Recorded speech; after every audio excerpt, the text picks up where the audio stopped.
আমি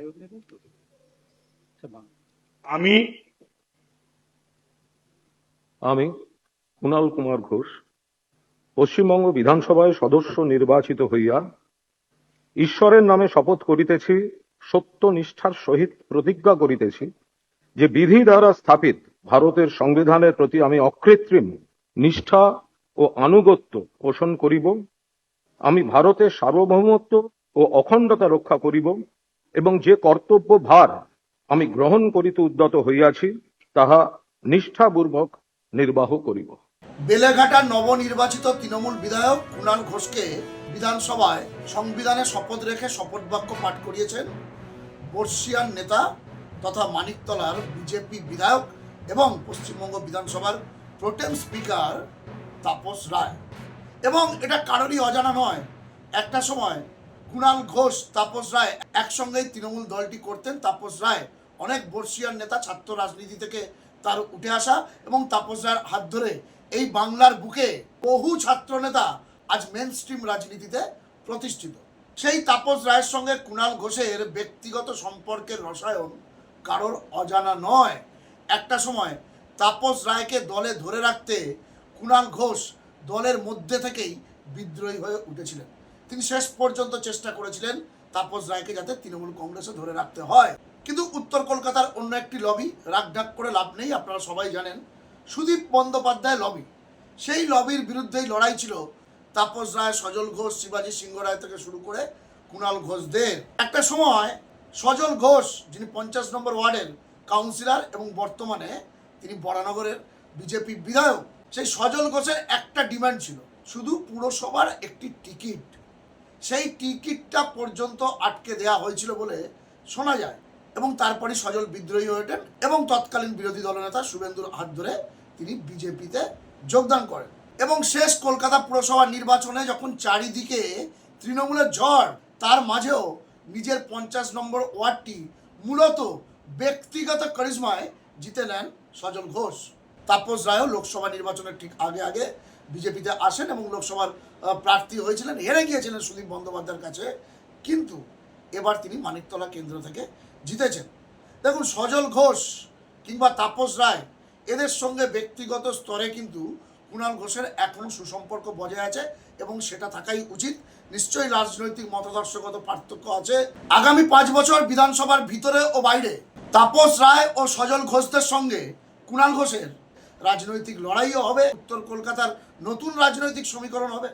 কিন্তু ব্যক্তিগত স্তরে কুণাল ঘোষ তাপস রায়কে অত্যন্ত শ্রদ্ধা করেন, তাপস রায় কুণাল ঘোষকে অত্যন্ত স্নেহ করেন, একইভাবে সজল ঘোষ কুণাল ঘোষকে শ্রদ্ধা করেন এবং কুণাল ঘোষও সজল ঘোষকে স্নেহ করেন।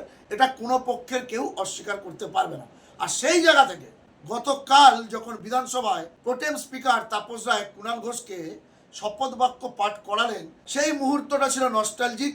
আর শপথ গ্রহণের ঠিক পরেই কুণাল ঘোষ, আপনারা জানেন, সোশ্যাল মিডিয়ায় অত্যন্ত অ্যাক্টিভ, যেহেতু একজন সাংবাদিক তিনি, তাই একটি ইঙ্গিতপূর্ণ পোস্ট করেন যেখানে সজল ঘোষের নাম উঠে এসেছে তাপস রায়ের নামও। সেই সঙ্গে নাম না করে তিনি উত্তর কলকাতায় তাঁরই দল অর্থাৎ তৃণমূল কংগ্রেসের এক বর্ষিয়ান নেতাকে আত্মসমালোচনা, আত্মবিশ্লেষণেরও উপদেশ বা পরামর্শ দিয়েছেন। নামটি তিনি করেন, কিন্তু রাজনৈতিক বিশ্লেষকরা মনে করছেন সেই নেতা হলেন উত্তর কলকাতার তৃণমূল সাংসদ সুদীপ বন্দ্যোপাধ্যায়। দর্শক বন্ধুরা, আমি প্রথমেই দেখাবো কুণাল ঘোষ শপথ গ্রহণের ছবি দিয়ে, যেখানে তাকে প্রোটেম স্পিকার তাপস রায় শপথ গ্রহণ করাচ্ছেন, সেই ছবি দিয়ে কুণাল ঘোষ ঠিক কী পোস্ট করেছিলেন সোশ্যাল মিডিয়ায়। আপনারা স্ক্রিনের ডান দিকে দেখুন, আমি আপনাদের পড়ে শোনাই।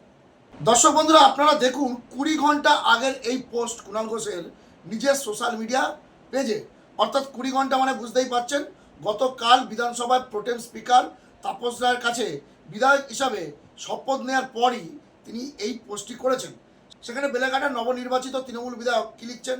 তিনি লিখছেন, বিধানসভায় বিধায়ক হিসাবে শপথ, ধন্যবাদ মাননীয় দলনেত্রী মমতা বন্দ্যোপাধ্যায় এবং ধন্যবাদ বেলেঘাটা কেন্দ্রের নাগরিকদের।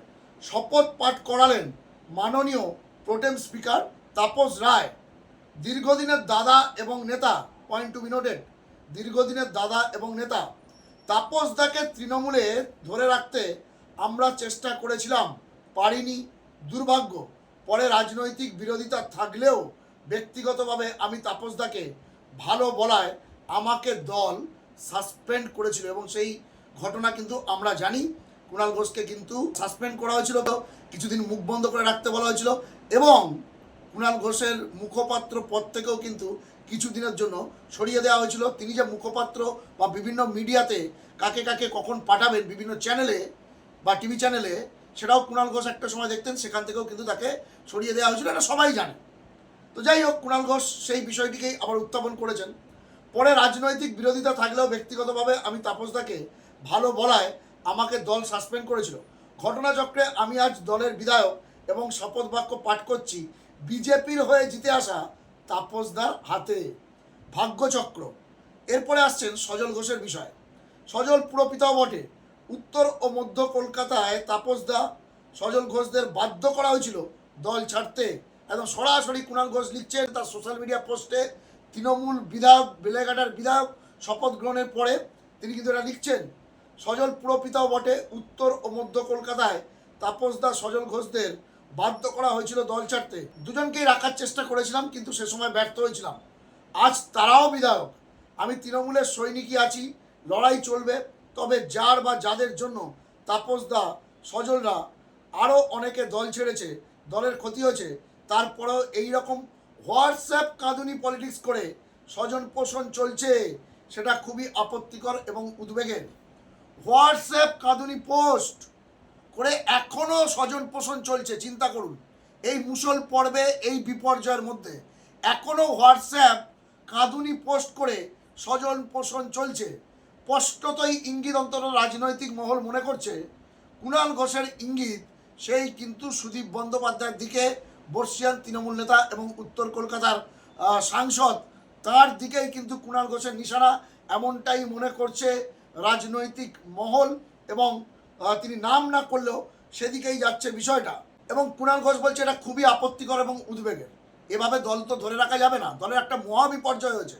এখন দলটা ধরে রাখাই কাম্য। দলটা কিভাবে ধরে রাখা যায়, সবাইকে নিয়ে কিভাবে চলা যায়, কিন্তু তার মধ্যেও কাটিবাজি চলছে, এটা কুণাল ঘোষ ইনডাইরেক্টলি বোঝালেন এবং সেটি করতে পারেন সুদীপ বন্দ্যোপাধ্যায়, এমনই মনে করা হচ্ছে। এভাবে চললে কর্মীরা ধৈর্য হারাচ্ছেন, একেবারে ঠিক কথা। তৃণমূলকে চাঙ্গা করার লড়াইতে আত্মবিশ্লেষণটাও জরুরি। Point to be noted. আপনি যদি ঘুরে দাঁড়ানোর চেষ্টা করেন, আপনি ধরুন একটি পরীক্ষায় ফেল করেছেন, ফেল করে আপনি কিন্তু কখনো বলতে পারেন না যে কোশ্চেনটা শক্ত হয়েছিল, যে কোশ্চেন করেছে ওই লোকটা বদমাস, বা আমার পেনের কালি ফুরিয়ে গেছিল, আমি জানতাম কিন্তু লিখে আসতে পারিনি, বা আমার খাতাটা ঠিকমতো দেখা হয়নি, ঠিকমতো দেখলে আমি লেটার মার্কস নিয়ে পাস করতাম। এগুলো অজুহাত মাত্র। নিশ্চয়ই বিপর্যয় ঘটেছে, বেশ কিছু জায়গায় ফলাফল নিয়ে বিতর্ক আছে, কিন্তু তারপরেও মানুষের ম্যান্ডেটে বিজেপি সরকার শপথ নিয়েছে, সেই সরকারটাকে মেনে নিতে হবে, গঠনমূলক সমালোচনা করতে হবে। কিন্তু সেটা করার আগে সর্বাগ্যে যেটা করতে হবে সেটা হলো আত্মসমালোচনা, আত্মবিশ্লেষণ। আপনি পরীক্ষায় ফেল করার পর, আমি পরীক্ষায় ফেল করার পর আমাদের প্রত্যেকের কর্তব্য, কে কোশ্চেন করেছে সেই সব কোশ্চেনটা শক্ত ছিল সেই স্যারকে দোষ না দিয়ে, যে খাতা দেখেছেন সেই স্যারকে দোষ না দিয়ে আমরা কেন লিখতে পারলাম না, আমরা কেন পাস করলাম না, আমাদের পড়াশোনায় কোথায় ঘাটতি ছিল, আমাদের কোথায় ফাঁকফোকর ছিল, আমাদের কোথায় দুর্বলতা ছিল, সেগুলো যদি বিশ্লেষণ না করেন, আপনি পরের পরীক্ষায় হামাগুড়ি দিয়ে পাস করে তো দূরের কথা, আপনার কিন্তু অস্তিত্ব সংকটও তৈরি হতে পারে। কারণ নিচু স্তরের, তৃণমূল স্তরের কর্মীরা যারা ভোটটা করায়, যারা মিটিং মিছিলে হাঁটে, রোদ ঝড় জল উপেক্ষা করে, তাদের কিন্তু একটা ধৈর্য আছে, তারা কিন্তু নেতৃত্বকার বিশ্বাস করবে না। তৃণমূলকে চাঙ্গা করার লড়াইতে আত্মবিশ্লেষণটাও জরুরি, এটাই লিখেছেন কুণাল ঘোষ। আমরা তৃণমূলের সৈনিকরা দলনেত্রীর নির্দেশে লড়ছি, অর্থাৎ মমতা বন্দ্যোপাধ্যায়ের নির্দেশে লড়ছি। জয় বাংলা। পুনশ্চ, শেষের লাইনটা, পুনশ্চ কেস দেবেন না প্লিজ, কেস দেবেন না প্লিজ শব্দটি এবিপি আনন্দ ঘণ্টাখানেক সঙ্গে সুমন সেখান থেকে এসছিল, কিন্তু সেটাকে উদ্ধৃত করে কুণাল ঘোষ কিন্তু আরও ইঙ্গিতপূর্ণ একটি বিষয় লিখলেন, কেস দেবেন না প্লিজ। অর্থাৎ দলের মধ্যে থেকে আত্মসমালোচনা বা আত্মবিশ্লেষণের মধ্যে শীর্ষ নেতৃত্বের যেন কেউ না ভেবে থাকে যে তিনি দলের ক্ষতি করলেন।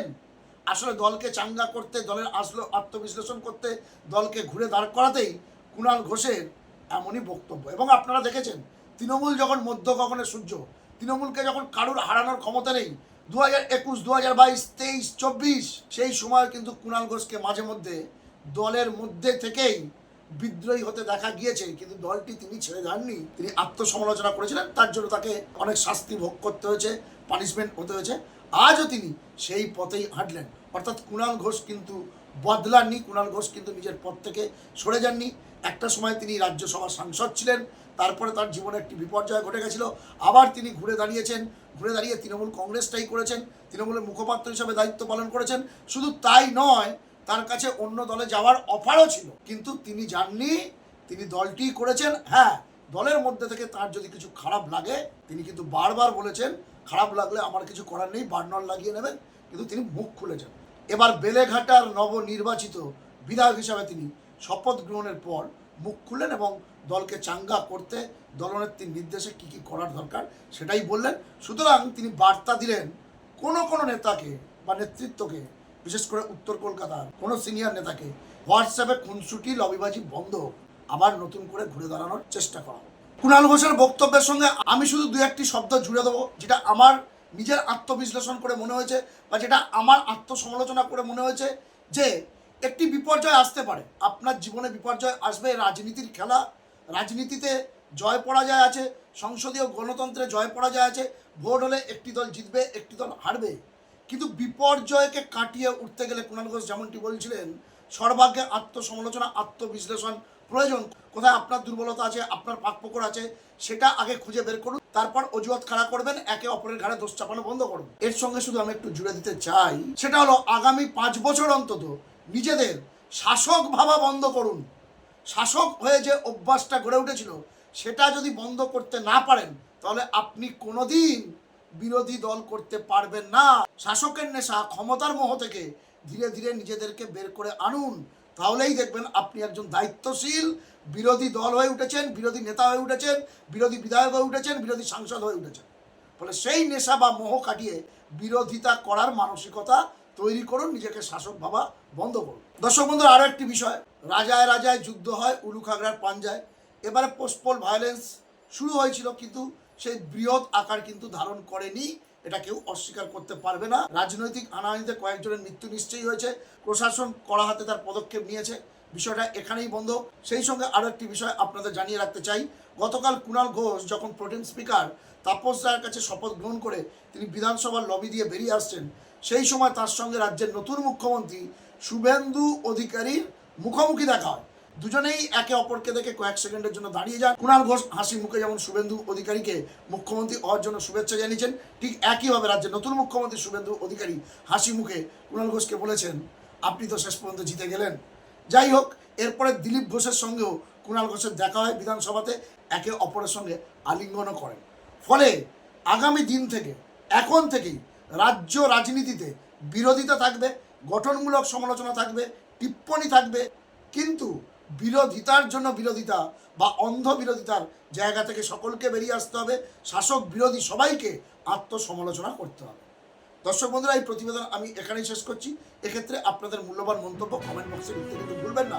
আপনাদের গুরুত্বপূর্ণ মতামত ও পরামর্শ খবর আলো সোমনাথ ইউটিউব চ্যানেলকে আরও সমৃদ্ধ করবেন। ভালো থাকবেন, সুস্থ থাকবেন, সতর্ক থাকবেন। খবর আলো সোমনাথ ইউটিউব চ্যানেলের সঙ্গে থাকবেন, আর পারলে এই ভিডিওটিতে একটি হাইপ পয়েন্ট দিয়ে যাবেন, যেটা আপনারা কমেন্ট বক্সের পাশে পাবেন। নমস্কার।